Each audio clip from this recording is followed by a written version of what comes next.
Assalamualaikum warahmatullahi wabarakatuh. Perkenalkan, nama saya Muhammad Faizul Mutakin. Pada kesempatan kali ini saya ingin menjelaskan mengenai pengaruh kecanduan internet terhadap diri seseorang. Internet merupakan hal yang sudah tidak asing lagi bagi kita, terutama pada zaman modern ini, karena mayoritas orang-orang sudah memiliki handphone, dan handphone pada zaman ini sudah memiliki banyak sekali fitur yang canggih.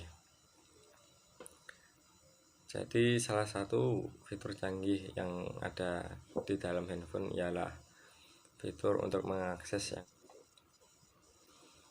Jadi setiap orang pada zaman ini selalu membawa handphone kemanapun dia pergi, dan handphone sudah dianggap penting bagi kehidupan mereka, karena mereka menganggap handphone itu sudah meringankan sebagian aktivitas orang-orang. Contohnya seperti ketika seseorang ingin membeli sesuatu namun tidak ingin keluar rumah, tinggal membuka handphone lalu mencarinya di toko online. Kemudian jika orang ingin menghubungi sanak saudaranya, dia tinggal membuka handphone kemudian menelpon atau meng-SMS atau lewat aplikasi penghubung lainnya. Kemudian ini yang paling sering dilihat ialah ketika seseorang merasa bosan, maka dia akan membuka handphone untuk mencari hiburan. Biasanya yang sering saya amati ialah orang-orang akan bermain game atau menonton YouTube ketika merasa bosan. Nah, pada konsep belajar, diri seseorang akan mudah sekali dipengaruhi oleh hal-hal yang menurutnya penting.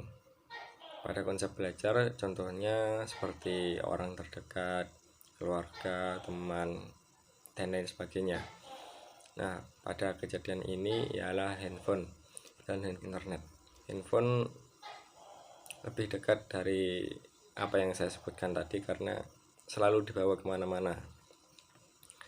Jadi pribadi seseorang atau diri seseorang akan dipengaruhi oleh hal yang dianggap penting, termasuk yang saya contohkan sekarang ialah handphone dan internet. Kemudian saya ingin menjelaskan mengenai pengertian dari diri. Menurut Rogers, dalam Kumara 1988 mengatakan bahwa diri adalah sikap dan perasaan seseorang terhadap dirinya sendiri dan suatu keseluruhan proses psikologis yang menguasai tingkah laku dan penyesuaian diri. Kemudian macam-macam diri ada 3, yaitu yang pertama self awareness atau kesadaran diri. Maksudnya ialah dia sadar dengan kemampuannya sendiri, dia sadar dengan tingkah lakunya sendiri, dia sadar dengan kondisinya.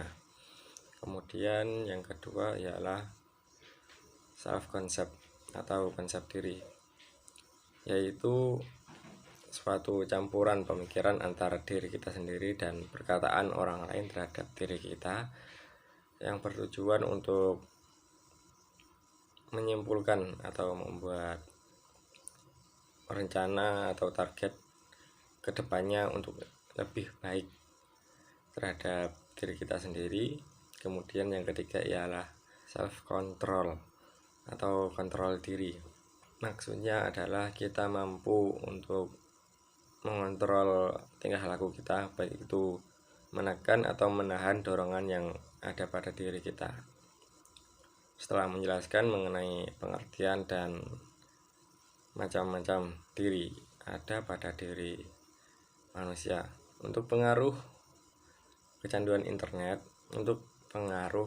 internet itu memiliki sisi positif dan sisi negatif. Untuk sisi positifnya ialah kita akan terbiasa untuk memanfaatkan teknologi yang ada, sehingga pemikiran kita jauh lebih berkembang dan relasi yang kita dapatkan juga akan bertambah. Kemudian kita akan mendapatkan banyak sekali informasi yang kita dapatkan dengan melalui internet, karena internet itu jangkauannya sangat luas sekali, bukan hanya pada suatu wilayah, suatu negara, tapi seluruh dunia. Informasi yang telah disebar di seluruh penjuru dunia bisa diakses dengan internet.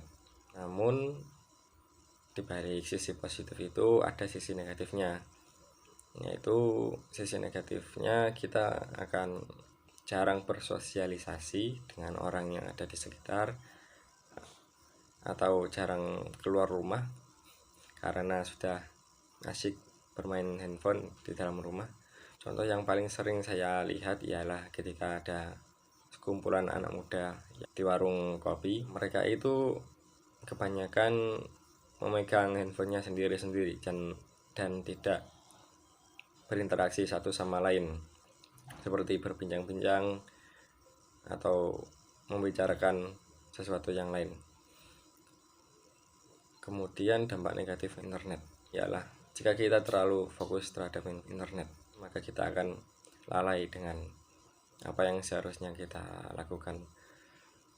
Seperti contoh yang saya lihat dalam bentuk video atau berita ialah efek buruk dari handphone dan internet ialah ketika orang berjalan dengan mengakses internet, maka dia akan terjatuh karena tidak memperhatikan jalannya. Nah, pentingnya self awareness, self concept, dan self control ialah untuk mencegah dari sisi negatif penggunaan internet. Yang pertama, untuk self awareness kita harus sadar dengan kondisi kita. Jika kita berada di lingkungan umum atau sedang mengerjakan sesuatu atau sedang melakukan hal yang sekiranya dianggap penting, maka kita diharuskan untuk sadar dengan hal tersebut, untuk menyimpan handphone kita sampai kita selesai melakukan hal tersebut. Kemudian self concept ialah seperti menerima kritikan dari berbagai orang mengenai diri kita sendiri, dan kita juga harus sadar dengan hal itu, karena itu membangun diri kita untuk menjadi lebih baik ke depannya. Kemudian untuk self control ialah kita harus sadar dengan apa yang ada. Kemudian jika kita ingin mengakses internet di lingkungan umum atau ketika bersama keluarga, teman, atau ketika di jalan, kita harus sadar untuk menahan kemauan kita mengakses internet dan menunggu sampai waktunya mengakses internet yang pas. Itu bertujuan untuk kebaikan kita semua. Sekian dari saya, kurang lebihnya mohon maaf. Wassalamualaikum warahmatullahi wabarakatuh.